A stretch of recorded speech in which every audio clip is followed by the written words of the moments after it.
Hey guys, it's Gage from the Beaver Fever Juice Review. We're going to talk about some more hardware because Adam is nowhere to be found. He's just not here. So guys, we're going to talk today about the WoToFo and Mr. Just Right 1. Wow, that's a mouthful. The Profile Mesh RDA. We're going to do a little unboxing type situation, and yeah, it's gonna be great. I think if you like mesh in sub-ohm coils, I think you should try this RDA because I'm gonna tell you why in a few seconds. Real quick, I'm vaping my Aegis Legend, my Geek Vape 200 watt tough as nails mod. But yeah, we're gonna talk about the profile, and I'm gonna let you know all about it. So guys, we're gonna do a quick little unboxing. We're gonna do some wicking, and we're gonna show off the Profile RDA. They come packaged like this, exactly like this, not even much like this. They're gonna show up. You're gonna have your deck. Your mesh is not gonna be installed. I'm not gonna take this out. It's not that it's difficult to put the mesh back in. It's just I'm not gonna take it out for the sake of convenience. So we have that. We're going to get our top cap, which comes loaded with a resin drip tip, airflow control, all the good bits that you'd expect. And it also comes with this kind of clear, I want to say Delrin, but I don't think this is Delrin. It comes with like the frosted kind of plastic drip tip. Now, underneath here, we are also going to have a bunch of goodies. What we have here is we have our basic screwdriver. Everybody loves the screwdriver. But this right here is going to let you basically form the mesh that comes in the box or other strips of mesh to the perfect radius that you need to fit in between these two clamps. So this big end is going to fit. Oh, it doesn't fit because of what holds up your cotton. But you can imagine that this piece of mesh is wrapped around the bigger end, and it fits perfectly in between here and here. So don't lose that. You're gonna want that. It comes with a bag of extras, O-rings, grub screws, and it comes with the non-squonk bottom pin. I just left mine in because I plan on using this on a squonker eventually. And it comes with an extra spring, and that spring goes underneath the ceramic bit that holds up the wick into the mesh coil so that you don't get dry hits. It's pretty interesting, actually. It comes with 2 strips of this mesh here, Kanthal mesh, 0.18. You get 2 of them, obviously. I have one inside the deck and one inside the package here. You also get a single coil because they say that you can run this with a single coil, same as you would install it between the 2 clamps. So they give you a little Clapton, a 0.33. This is a framed staple Clapton. Yeah, actually looks really good. It's quality coil right there. And it comes with a instruction manual, which I thought was just amazing because not a lot of RDAs come with these. It's pretty straightforward and kind of self-explanatory how you would go about using it. But it's cool that they included this book to kind of help people along. It's really cool. They included all of the tools that you need to work with it. One thing I'm going to mention, it comes with cotton that I used the first time that I set this up. It comes with cotton that's the exact perfect diameter to fit in between this little spring-loaded bit and your mesh. And the other thing is that when I got it from the factory, from the box, the first time I opened it, I could not use this screwdriver to loosen these clamp screws here. They were so tight, I needed a bigger screwdriver. I basically had to go and get a full-size screwdriver that fit tiny little bits, and that's how I was able to get the leverage to get these loose. So just keep that in mind, that if you're trying to open these with this little screwdriver, you might damage them the first time that you go to set it up. So just keep that in mind. So that's everything that comes inside the box. We're going to set our profile over here off to the side, and this is what we end up with. We're going to be putting in some of the Cotton Bacon Prime, some of my favorite wick. That's going to get loaded up inside the profile, and we're going to just use pretty pretty basic tools for this one. I think we're going to grab our porcelain tweezers. I have my scissors off to the side. I think I'm going to grab this just to show everybody the resistance of that mesh, and that's really all that we're going to need, guys. Oh, and we're going to need your favorite pair of scissors. Mine come in a pocket knife. So the package says these are supposed to be somewhere around a 0.18, the pieces of mesh. When we put it onto our little ohm reader, I get a resistance of 0.19, which is perfectly acceptable range. I kind of give coils and I guess mesh now, I'm going to give it a 2-point tolerance, that if a package says that a coil should read at, 0.18, for example, if it reads anywhere from 0.16 to 0.2, I'm happy with that. That's really close. It's hard to get a consistent, especially on mass-produced coils, it's really hard to get a consistent, when you're making hundreds or thousands of coils at a time, it's really hard to get it perfect every exact time. As long as you're within those 2 points, I generally feel that you're okay, unless you're dealing with a mech, but that's a completely different beast that we've talked about before on the show. So we're gonna put our profile on top of our Aegis. We're gonna clear the resistance. The mod is actually reading this at 0.2, which is fine. So we're gonna turn this right down, and we're gonna make sure that we have no hot spots. Without the wick and without juice in there, guys, this mesh gets hot incredibly fast. So this is 20 watts, and it just instantly heats up. There's a little piece of cotton or something stuck in there. There we go. So, I packed it away. My bad. So, before we put our new cotton in there, what we're going to do is we're going to take our tweezers and we're just going to very kind of gently round this, make sure that that's in shape. Another important bit is when you're first installing this mesh, you really, really want it to be square to the 2 decks. You don't want it to be sitting crooked or anything like that.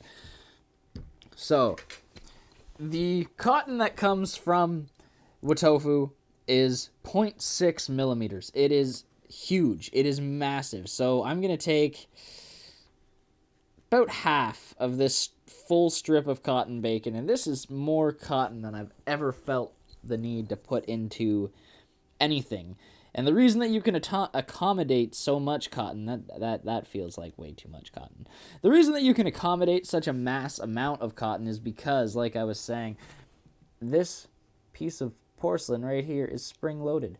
So when you put your cotton in there, as you use it and dampen it and it wants to kind of collapse on itself, this spring is going to force it back up against the mesh to eliminate hot spots and dry hits, and it works phenomenally. All you have to do is make sure that you have enough cotton in there when you put it through that this is fully depressed, so that as it's dampened, the spring has room to travel up.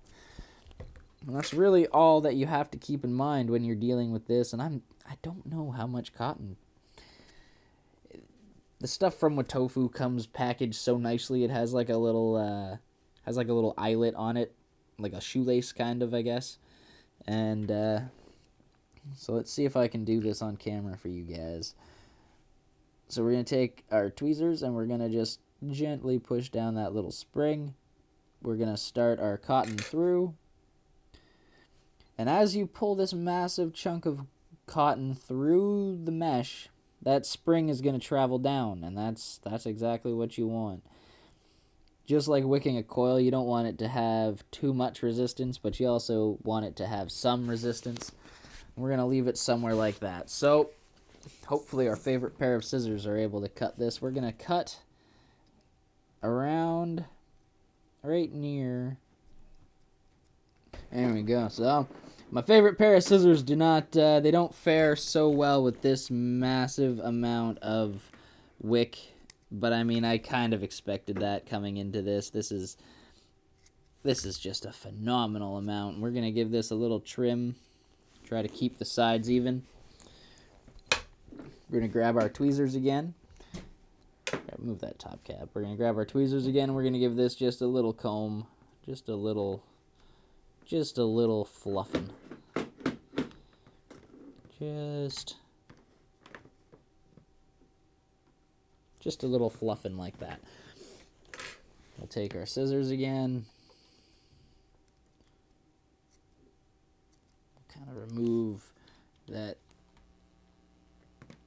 very fuzzy bit. Get all our cotton out of the way. We'll grab today's juice that we're going to load this up with. We're going to load this up with the North's shad fly. If you're from Northern Ontario and you're familiar with the shad fly, you know what these things are. And I don't know why you'd name a delicious juice after a shad fly, but it is. It really is. You can't. One of two places in the world that shad flies exist: North Bay, Ontario, and a small bay in Japan. So what I like to do is just take a little bit. This is a pink lemonade juice, by the way. So I just like to take just the tiniest little bit to dampen that juice, to dampen that wick. Well, just to help me kind of form that wick into where I want it. And I almost have cut this too short. Might have to make a wee bit of adjustment. Yeah, I might have cut this just a little bit too short, guys, but like I was saying in the beginning, when you first open it and you get it out of the box, as you can see, I'm twisting the top cap here, and that's because there is a locking feature. There we go. There's a locking feature, so the top cap has little grooves that sit into the base, and it'll only lock in one way. And the O-rings on there are super, super strong. So what they did is your airflow control ring, this top bit, just pops off really easy on a smaller O-ring. So that's how you're going to, if you're not squonking, and I should talk about how when you're squonking this, the juice comes up right underneath the mesh and then floods out and then up and over, and just the shape of the posts and where they have the fill, like for the juice to come in from the bottle, it just helps with more efficient wicking, basically, with the shape of it. But for if you're going to kind of drip it more conventionally, this top cap just very easily on, off, and not so easily that it's going to come off in your pocket, but just easy enough that you can, it's kind of the it's the expected resistance of a top cap that you would expect, because this, once you get this on there, this is on there pretty good. So how I like to prime this up is I'll take my bottle of shad fly, I will come across the coil one time, let that soak in real quick, and then I will just load this up with juice, just kind of paint it back and forth. And the thing with mesh, and the reason why most people kind of hate on the mesh drippers, is that if you don't have the, I turn that up from 20 watts, because once you have the cotton and the juice in there, obviously it doesn't get as hot as quick. They recommend 45 to 65 watts. I like this at 52 watts. So we'll do that. Hit the button, and you have beautiful pink lemonade vapors. So guys, that pretty well sums it up for the up close with the profile RDA. That's the wicking, and yeah, that pretty well covers it all. So guys, once again, I'm Gage. We were talking about the WoToFo profile RDA mesh RDA. It's got everything you need to set it up right out of the box. It's pretty user-friendly. It's pretty self-explanatory. As long as you put enough cotton in there to decompress that spring, you're set. Try to cut it a little bit longer than I did. I'm using some tiny little scissors here. I couldn't quite get the precision I was looking for. Keep that in mind with that much cotton, that you might want some sharper scissors, just because it's a little bit chunkier. But yeah, guys, it's an awesome RDA. I love mesh in sub-ohm coil heads. I love the prints, the smock prints coil heads. I love the mesh coil heads for the Falcon that Adam uses. There's basically every manufacturer is making mesh coils, and by far they are better every time than the round wire coil heads or the Clapton coil heads that we were using even 6 months ago. The mesh coil heads are the way to go. I'm gonna grab a quick vape here.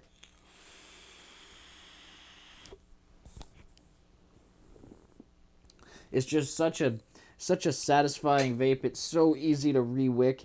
It's so easy to rejuice. You just pop that top airflow ring off, pop it back on, reset your airflow, because it is a really loose, kind of glidey airflow.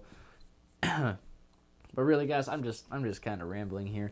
If you like the video, don't forget you can share it to all your friends. Like, comment, subscribe, hit the bell button, get the ba-ding every time that we post a video, wherever the fuck Adam is, he's just not here. And yeah, whenever new videos come out, you'll get the ba-ding and you'll know. I think that pretty well covers it up. I'm just kind of rambling here now.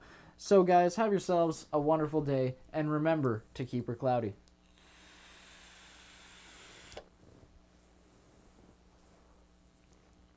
Subscribe to Screaming Alien Gaming! Subscribe to Screaming Alien Gaming!